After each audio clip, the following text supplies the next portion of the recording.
মোকাবেলা করতে পারেন নাই।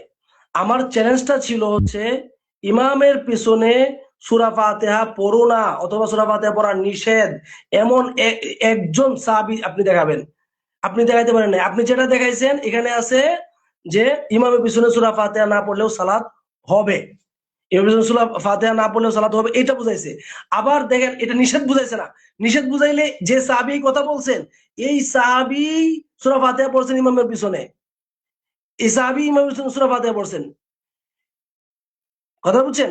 তাহলে বোঝা গেল আপনি যে দলিলটা দিচ্ছেন এখানে নিষেধ না। আপনি তো আজকে নিষেধ প্রমাণ করবেন, একজন সাহাবী থেকেও আপনি সূরা ফাতিহা নিষেধ এটা দেখাইতে পারলেন না।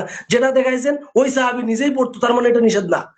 উনি যদি এটা যদি নিষেধ হয় তাহলে উনি নিষিদ্ধ কাজ উনি কেমনে করে? আবার উনি তো সূরা আপনার সুনান ইবনে মাজার 843 নম্বর হাদিসে আসছে উনি যোহর আসরের মধ্যে তিনি সূরা ফাতিহা পড়তেন। তাহলে নিষেধ কেমনে হয়? আপনি যে দলিলটা দিচ্ছেন এটা নিষেধ বুঝায়? নিষেধ বুঝায় না তো। নিষেধ হইলে তো উনি নিজেই নিষিদ্ধ কাজ করছেন বলতে হবে। এটা কি বলা যাবে? বলবেন আপনি এটা? তাহলে আপনি একটা দলিল একজন সাহাবী থেকে একটা দলিল দেখাইতে পারেন নাই যেখানে একজন সাহাবী বলেছেন ইমামের পিছনে সূরা ফাতিহা পড়া নিষেধ।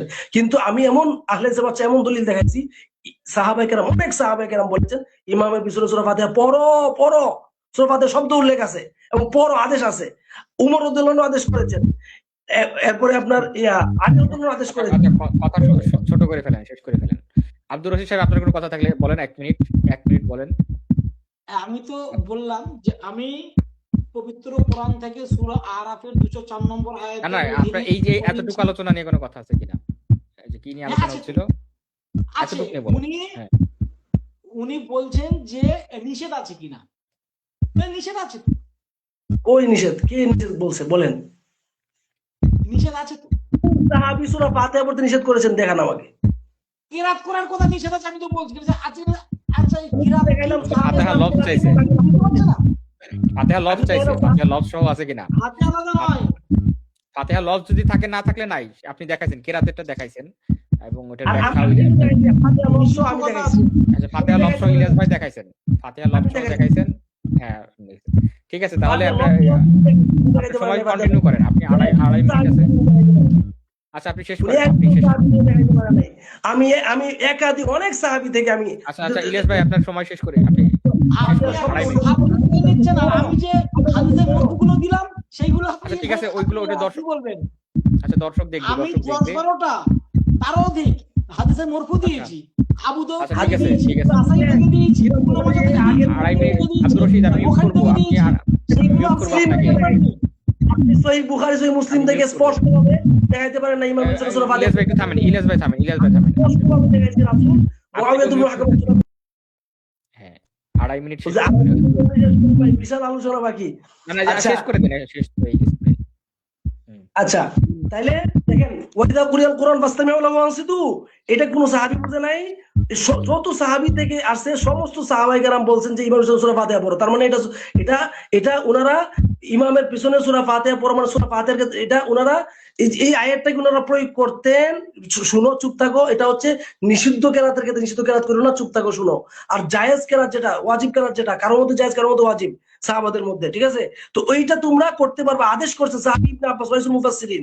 এরপর উবাই ইবনে কাব রাদিয়াল্লাহু আনহু তিনি কোরআনের সবচেয়ে ভালো কারি ছিলেন, তিনিও বলেছেন কেন খলফার ইমাম করার কথা আদেশ আসছে। সময় থাকলে আমি সুন্দরভাবে দেখাইতে পারতাম। তাহলে দুজন কোরআনের পণ্ডিত সাহাবী, একজন তাফসীরের পণ্ডিত আব্দুল্লাহ ইবনে আব্বাস উনিও কেন খলফার ইমামের কথা বলেছেন। আবার কি উবাই ইবনে কাব তিনি কোরআনের পণ্ডিত, তিনিও খলফার ইমামের কথা বলেছেন। ওনারা কি ওয়াইদা কুরিয়াল কোরআন আয়াতটা পড়েন নাই? তাহলে কেন বললেন এই কথা? এটা এক নাম্বার। দুই নাম্বার হাদিসে পণ্ডিত আমি দেখাই আবু হুরায়রা রাদিয়াল্লাহু হাদিসে পণ্ডিত উনি বলছেন শুনলেও ইমামের কেন সূরা ফাতিহা পড়ো। আবার আব্দুল্লাহ ইবনে আমর রাদিয়াল্লাহু আনহু উনি হাদিসে পণ্ডিত, উনি হাদিস লিখতেন রাসূলের জামানায়, সহিহ বুখারীতে আসছে। তাহলে আপনার উনিও খেয়াল খলফা ইমামের কথা বলেছেন, উনি নিজে পড়তেন, মুসনাদ ইবনে শাহর মধ্যে সহিহ সনদে আছে। তাহলে দুইজন কোরআনের পণ্ডিত বলেছেন খেয়াল খলফা ইমাম পড়তে, আবার দুজন হাদিসের পণ্ডিত বলেছেন খেয়াল খলফা ইমামের কথা, আবার দুজন খলিফা, একজন হচ্ছেন উমর রাদিয়াল্লাহু আনহু, আলী রাদিয়াল্লাহু আনহু, সহিহ সনদে আছে ওনারা বলেছেন কিরাত খলফা ইমাম আদেশ করেছেন ওনারা। সময় থাকলে আমি দেখাইতে পারতাম, ঠিক আছে? তাহলে এই যে 6 জন, আমি আরো অনেক সাহাবী আছে, আমি 6 জনের নাম বললাম, দুজন করে এক এক ফিল্ডে ওনারা বিখ্যাত। ওনারা কিরাত খলফা ইমামের কথা বলছেন। ওনাকে ওয়াইদা কুরিয়াল কোরআন ফাসতামিউ লাহু আয়াতটা পড়েন নাই জীবনে? এটা তাফসীর রাসূল থেকে শিখেন নাই। ওনারা যে তাফসীর শিখেছেন সেটাই সঠিক, সেটাই আহলে হাদিসের তাফসীর।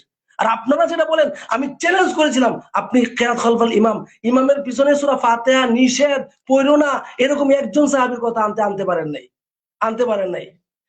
ফাতিহা শব্দ উল্লেখ থাকতে হবে, নিষেধ থাকতে হবে, ইমামের পিছনে থাকতে হবে কথাটা, ঠিক আছে? মুক্তাদির জন্য সূরা ফাতিহা পড়া